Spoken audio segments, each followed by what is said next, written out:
Hola, buen día para todos. Hoy estudiaremos el comienzo del Evangelio. El versículo para memorizar lo encontramos en Marcos capítulo 1, versículo 14 y 15. Después que Juan fue encarcelado, Jesús vino a Galilea predicando el Evangelio del reino de Dios. Decía, el tiempo se ha cumplido. El reino de Dios está cerca. Arrepiéntanse y crean el Evangelio. Desde la antigüedad, cada evangelio fue asociado con un apóstol, es decir, Mateo o Juan, o con un compañero de algún apóstol. Aunque el autor del Evangelio de Marcos nunca da su nombre en el texto, la tradición de la iglesia primitiva indica que se trató de Juan Marcos, un compañero ocasional de viaje de Pablo y Bernabé, y luego un asociado de Pedro. En primer lugar, aprenderemos acerca de Marcos a la luz de lo que el Espíritu dice de él, el misionero fracasado. Hechos capítulo 12, versículo 12 dice: y habiendo considerado esto, llegó a casa de María, la madre de Juan, el que tenía por sobrenombre Marcos, donde muchos estaban reunidos orando. El más probable autor del Evangelio de Marcos era un hombre joven cuando ocurrieron los hechos registrados en Hechos capítulo 12. Tal vez a mediados de la década del año 40 del primer siglo, se lo presenta en el versículo 12 como el hijo de una mujer llamada María. Evidentemente ella era adinerada y simpatizante de la iglesia, y fue anfitriona de la famosa reunión de oración celebrada en su hogar, que registra Hechos capítulo 12. Juan Marcos en realidad no juega ningún papel en la historia, pero la presentación que se hace de él en este punto en la preparación para su posterior conexión con Pablo y Bernabé, tal como dice Hechos capítulo 13 versículos 5 y 13, afirma: y llegados a Salamina, anunciaban la palabra de Dios en la sinagoga de los judíos. Tenían también a Juan de ayudante.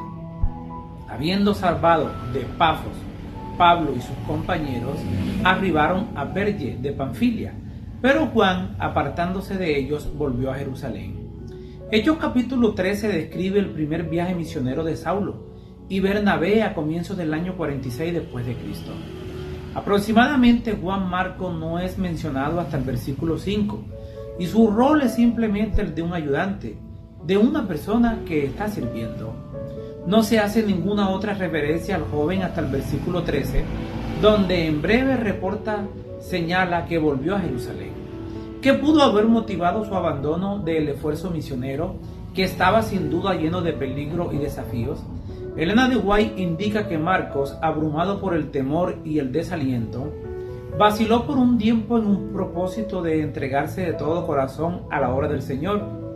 No acostumbrado hasta las penurias, se desalentó por los peligros y las privaciones del camino. En resumen, las cosas simplemente se tomaron demasiado duras para él y quiso irse. Una segunda oportunidad.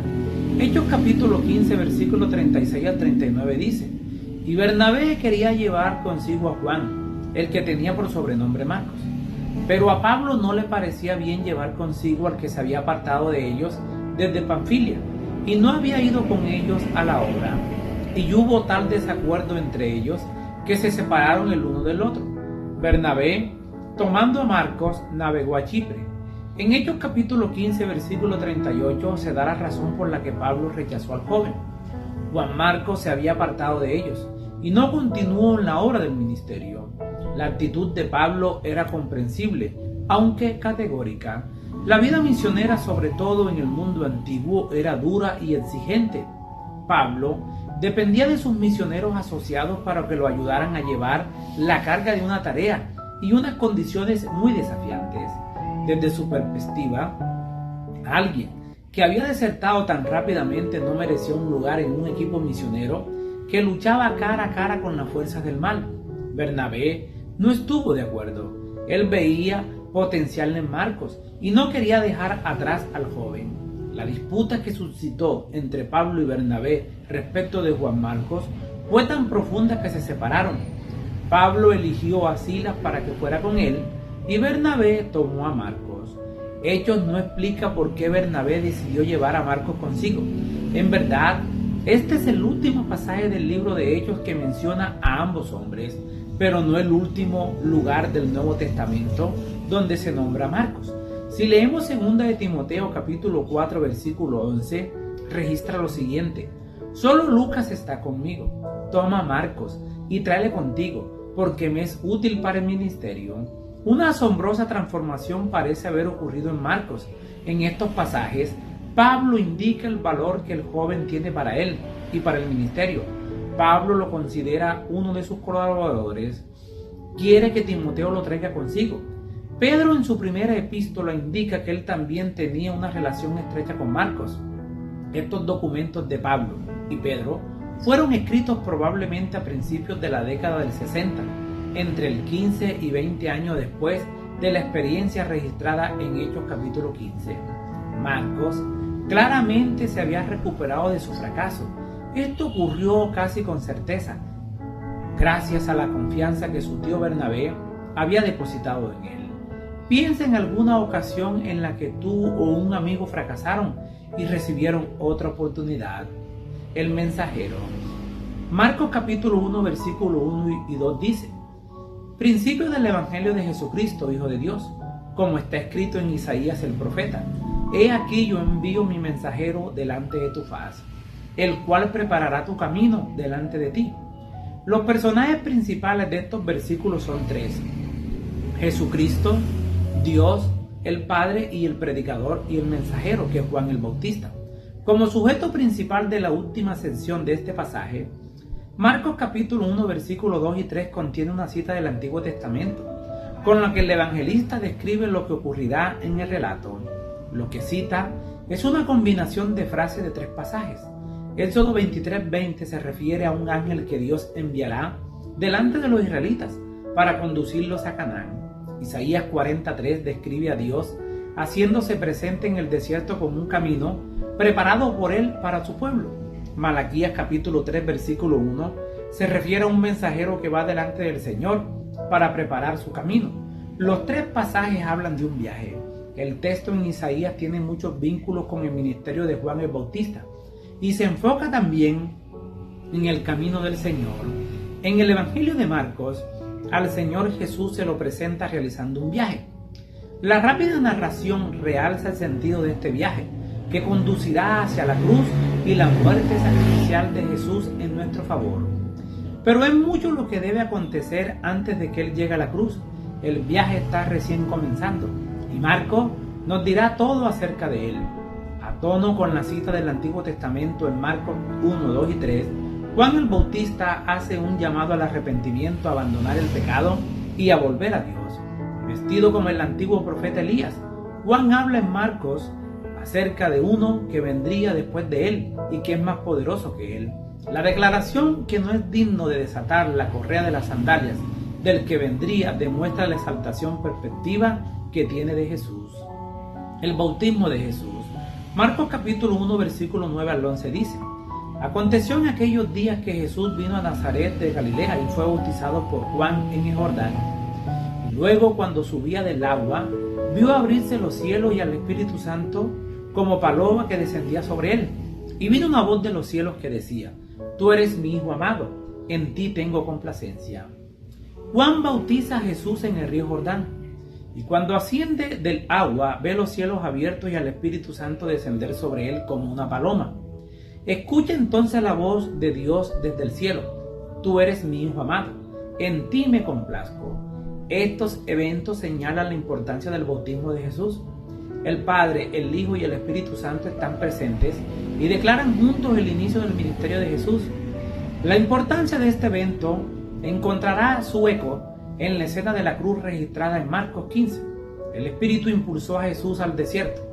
La palabra griega original traducido como impulsó, el término comúnmente usado en el Evangelio de Marcos para referirse a la expulsión de demonios. La presencia del Espíritu Santo aquí ilustra su poder en la vida de Jesús.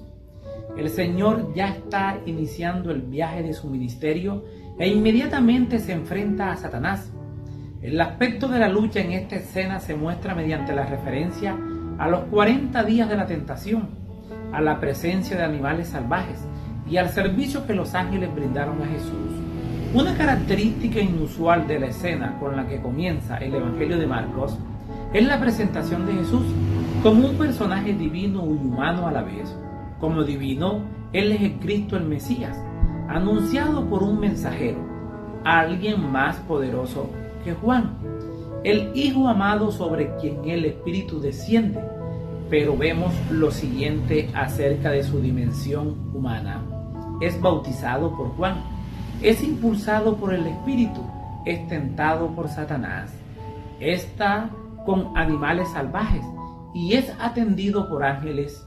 Esto apunta a la asombrosa realidad de Cristo, nuestro Señor y Salvador, nuestro Dios y sin embargo también un ser humano, nuestro hermano y también nuestro ejemplo.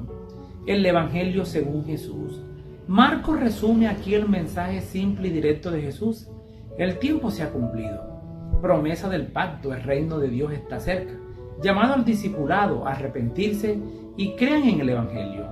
La profecía cronológica o de tiempo a la que Jesús se refiere es la de las 70 semanas que está en Daniel capítulo 9, versículo 24 al 27. Esta profecía encuentra su cumplimiento en el bautismo de Jesús, cuando fue ungido con el Espíritu Santo y comenzó su ministerio. La asombrosa profecía de las 70 semanas es ilustrada en el siguiente gráfico. La profecía comienza en el año 457 a.C., con el decreto emitido por Artajerjes, rey de Persia, para completar la reconstrucción de Jerusalén. 69 semanas proféticas habría de extenderse hasta el año 27 después de Cristo, cuando Jesús fue bautizado y ungido con el Espíritu Santo al comienzo de su ministerio. Su crucifixión habría de ocurrir 3 años y medio después. La terminación de la última de las 70 semanas ocurrió en el año 34 después de Cristo, cuando Esteban fue apedreado y el mensaje del Evangelio comenzó a ser predicado a los gentiles, así también como a los judíos. El mensaje de Dios también es para ti. Arrepiéntete y busca a Dios. Les habló Flavio Martínez. Que la paz de Dios les acompañe en este día.